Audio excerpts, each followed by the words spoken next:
চলে আসলাম ম্যাচ ডেতে একাদশ নিয়ে আলোচনা করতে। কেমন একাদশ নিয়ে নামবে আজকে বাংলাদেশ? 4জন বোলার 7জন ব্যাটসম্যান, নাকি 6জন ব্যাটসম্যান 5জন বোলার? আপনি কি টেস্ট খেলতে নামছেন না টি-20 খেলতে নামছেন? এটা আগে ঠিক করতে হবে। আপনি যদি টি-20 খেলতে নামেন, টি-20তে 2জন পিক করলে 3জন পিক করলে আপনার গেম ওভার। এখানে আপনি 7জন দিয়ে কী করবেন? আপনার ওই সাহসটা দেখাইতে হবে। আর যদি সাহসটা না দেখাইতে পারেন ভাই, তাহলে টি-20 আপনার জন্য না। যেহেতু সুপার ফোরে চলে আসছি, এখন আমাদের মেন্টালিটি চেঞ্জ করা উচিত, আমাদের এগ্রেসিভ খেলা উচিত। আমাদের যে স্কোয়াড আছে এর মধ্যেই বেটার কিছু করা উচিত, করার চিন্তা ভাবনা করা উচিত। আপনি পারভেজ ইমন, তানজিদ হাসান তামিম লাস্ট একটা বছর কন্টিনিউয়াসলি বেটার পারফরমেন্স দিছে আপনারে। একটা দুইটা ম্যাচ ফল করলেই তো তাদের বসায় দেওয়া উচিত না, তাই না? তাদের অধীনে সর্বোচ্চ 6 রেকর্ড এবার ওয়ার্ল্ড ক্রিকেটে। সুতরাং আপনি এই দুজনকে খেলাইতে হবে। 1-2 পারভেজ ইমন, তানজিদ হাসান তামিম। নাম্বার 3-তে ক্যাপ্টেন লিটন দাস, দলের মূল স্তম্ভ। নাম্বার 4-এ এই মুহূর্তে হৃদয়ের যে পারফরমেন্স, আমার মতে হৃদয়ের চেয়ে সাইফ হাসান মোর দেন বেটার। সে 2-3টা ওভার বলেও করে দিতে পারবে। আর হৃদয়ের বর্তমান যে ফর্ম, এই ফর্মের চেয়ে সাইফ হাসান মোর দেন বেটার। আচ্ছা, এবার রইল নাম্বার 5-6।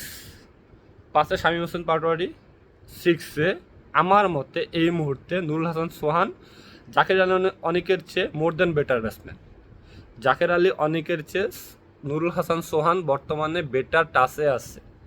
আপনার যখন যে বেটার টাচে থাকবে তাকে অবশ্যই তখন খেলানো উচিত। আপনি এটা বুঝতে হবে। এখন সুপার ফোরে খেলতে আসছেন, এখানে কোনো ভুল করার সুযোগ নাই। এইখানে আপনি কোনো ভুল করতে পারবেন না, তাইলে আপনি ম্যাচ উইনিং করা পসিবল না। 5-6 নুরুল হাসান সোহান, শামীম হোসেন পাটোয়ারি। নাম্বার 7, এই জায়গাটা আমরা সবসময় পিছলাইয়া যাই। অন্যান্য টিমগুলো দেখেন না আপনি, ইন্ডিয়াতে হার্দিক পান্ডিয়া আছে, শিবং ডুবেরে তারা খেলে কেন?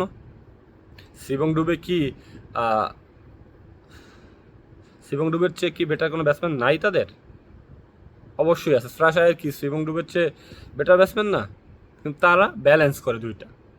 শ্রীলঙ্কায় দেখেন দানুশ সানাকার খেলাচ্ছে। দানুশ সানা কি ওয়ার্ল্ড ক্লাস অলরাউন্ডার?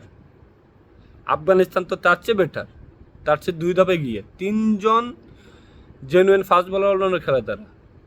ওমর যায় ওয়ার্ল্ড ক্লাস, নো ডাউট। করিম জান্নাত, গুলবাদির নাই, তারা কি অনেক বেটার? অনেক বেটার ব্যাটসম্যান বলার।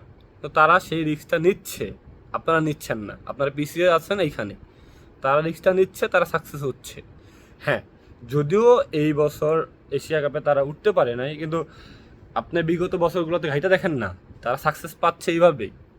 আপনার অবশ্যই একজন পেস বলার অলরাউন্ডার খেলা দিতে হবে। তান সাকিব বা সাইফুদ্দিন, দুজনের একজন। নাম্বার 7। নাম্বার 8-এ রিশাদের ব্যাটিং পারফরমেন্স শ্রীলঙ্কার সাথে মোর দেন বেটার। আপনি মিডিল ওভারে চাইলেই রিশাদে নামাই দিতে পারে। যদি বেটার করলো আলহামদুলিল্লাহ, আপনার পারফরমেন্স ভালো হইলো। না করলেও তো প্রবলেম নাই, তারা তো আপনি এক্সট্রাভাবেই রাখছেন, সাথে বোলিংটা তো করাই নিতে পারতেছেন। নাম্বার 9-এ নাসুম আহমেদ। আবুধাবির পিচে ফিঙ্গার স্পিনাররা সবসময় বেটার করে, এটা আপনাদের বোঝা উচিত। নাসুম আহমেদ এই পিচে সবসময় বেটার করবে। নাম্বার 9-এ নাসুম আহমেদ। 10-11 দুইটা স্পট রইল। দুইটা স্পটের জন্য আপনার অবশ্যই তাসকিন আহমেদ, মুস্তাফিজুর রহমান, এর বাইরে কেউ নেই। এভাবে খেলান, অবশ্যই বেটার কিছু হবে। আর যদি না খেলান, সেই ক্ষেত্রে আপনারা আগের ফর্মুলা খেলাইতে পারেন। 4জন বলার, 7জন ব্যাটসম্যান, 5th বলার দেখবেন 52-53 দিয়ে দিচ্ছে, ম্যাচ হেরে গেছেন। এটা নকআউট পর্ব, ওইভাবেই খেলতে হবে।